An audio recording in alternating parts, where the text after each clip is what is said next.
Շնորհակալ եմ շատ եւ զուգադիպեց ունեք բանախոսը հիշեցրեց, որ մեր գործող կամ չգործող ազգային անվտանգության ռազմավարության տեքստը ստեղծվել է դեռ 2007 թվականին, այն ստեղծվել է մասնավորապես գեներալ Հայկ Քոթանջյանի օգնությամբ, անձամբ եւ հայտնի է նաեւ, որ այդ ժամանակ Սերժ Սարգսյանը ինչ էլ չասեն իր մասին, չի զլացել եւ տեքստի վրա մատիտով գրիչով ինչով աշխատել է պարբերաբար։ Պատահական չի, որ այս փաստաթուղթը մշակվել է ՊՆ-ի կողմից, որովհետեւ բոլոր 10 բլոկները, որոնք բանախոսը նշեց, կարեւոր են, բայց հիմնականը ռազմաքաղաքական բլոկն է իսկապես եւ զինվորականները ավելի լավ գիտեն այդ ամբողջը, քան քաղաքական գործիչները ամենայն հարգանքով։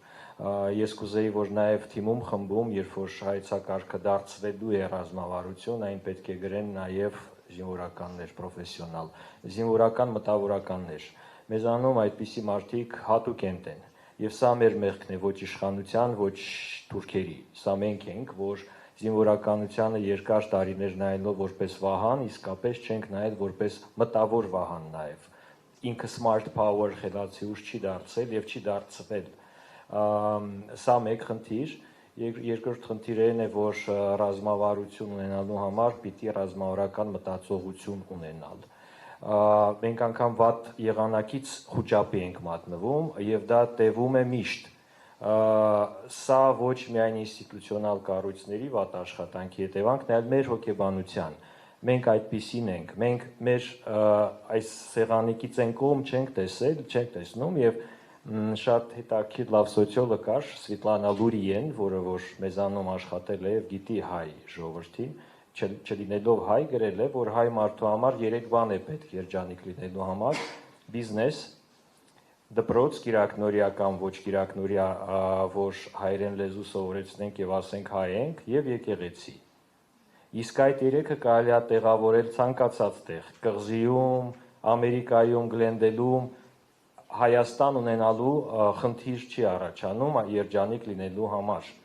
Եվ մենք մենթալիտետի խնդիր ունենք, ոչ միայն փաստաթղթերի, փաստաթուղթը կարող է իդեալական լինել, բայց կիրառողները չկարողանան դա օգտագործել, եւ մենք սրան ենք բախվում այս 30 ինչքան տարիների ընթացքում։ Ես միշտ հիշում եմ ցանկացած փուլում, ցանկացած լավ փաստաթուղթ կամ բարեփոխում, լինի դա կրթության ոլորտ, անվտանգության ոլորտ, միշտ սկսվել է նրանից, որ մենք ինչ-որ բան չենք ունեցել։ Ղրիմյան հայրիկի տիպիկ բանաձևն է, չենք ունեցել։ Հիմա նույնպես նորից չունենք։ Եվ այդ չունենալը ունեցողից է գալիս, մեզնից ինչու չունենք մինչև հիմա։ Սա կոնկրետ խնդիր է եւ փաստաթուղթ մշակողներին մեծ շնորհակալություն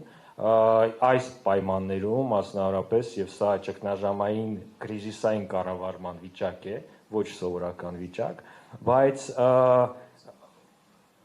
գիտեք այն ստանդարտ բան կա, կամք է պետք դա իրականացնելու,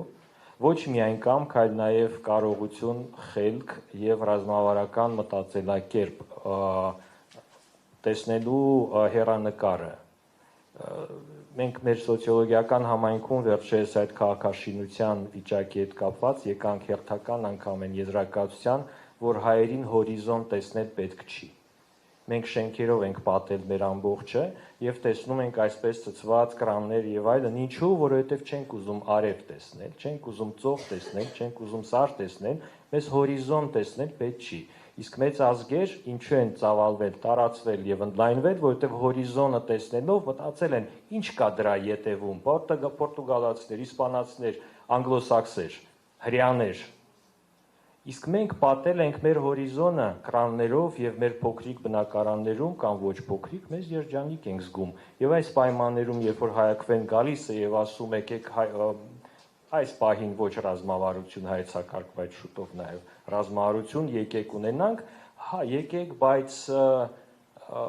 այնպես որ խնդիրը ֆունդամենտալ է, ժողովուրդ ջան։ Պարոն Աթենսյան, նախ շնորհակալություն եմ հայտնում այս արձագանքի համար, բայց նաեւ մի հարց եմ ուզում էլի ձեզ ուղղեմ դրա հետ կապված։ Ընդհանրապես ասած, այո, այն որ մենք ռազմավարական մտածողության տեսանկյունից չենք փայլում, դա հայտնի է։ Նույնիսկ ձեր ամբողջ նիստը պարտադիր չէր անել, որպեսզի ըստ էության այդ ճշմարտությունը մենք անենք, ընդհակառակը մենք հաճախ ենք ասում, այ մենք թուրքերի պես դիվանագիտություն չունենք, իրականում չհասկանալը, որ խոսքը ոչ թե դիվանագիտության մասն է, այլ ռազմավարության մասն է, որ իրանք մտածում են շատ երկարաժամկետ ժամանակային հորիզոններով, հաճախ հարյուրամյակներով, իսկ մենք մտածում ենք օրով, շաբաթով, լավագույն դեպքում գուցե մեկ ամսով, բայց ոչ ավելի հեռու։ Բայց ի վերջո պետք է կարողանանք կոտրենք, չէ, կոտրենք այդ բանը եւ փորձենք այո, մեր ռազմավարական հորիզոնը գոնե տարիների կամ տասնամյակների ունեք դեղատոմս, ինչից է պետք սկսել։ Կոտրելը լավ մեթոդ է, դա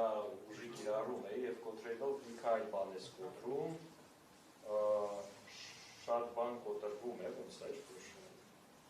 Ստալյանը շատ ավելի Չկոտրես, ուղղակի սխմի։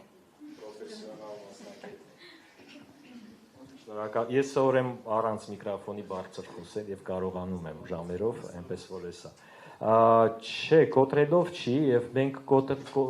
մեզ կոտրել են բազմիցս, բայց մենք խելքի չենք եկել։ Կոտրել չի լինի, սովորեցնել նույնպես, մենք նաեւ սովորել ենք շատ, բայց չենք սովորել։ Եվ ես մեկ ասում եմ, եկեք ռեալիստ լինենք եւ հիշենք օրինակ Եկատերինա II-ի փորձը, նա տեսավ, որ այն մարդկային ռեսուրսը, որը կա մեծ Ռուսաստանում, ունակ չի կառուցելու Սանտ Պետերբուրգ,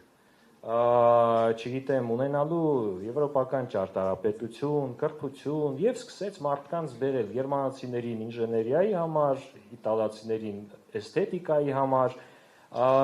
միգուցե մենք նույնպես ոչ թե բացվենք, որովհետև մեզ բացել են զորով, այլ բացվենք այն ուղղությամբ, որը որ էֆեկտիվ է,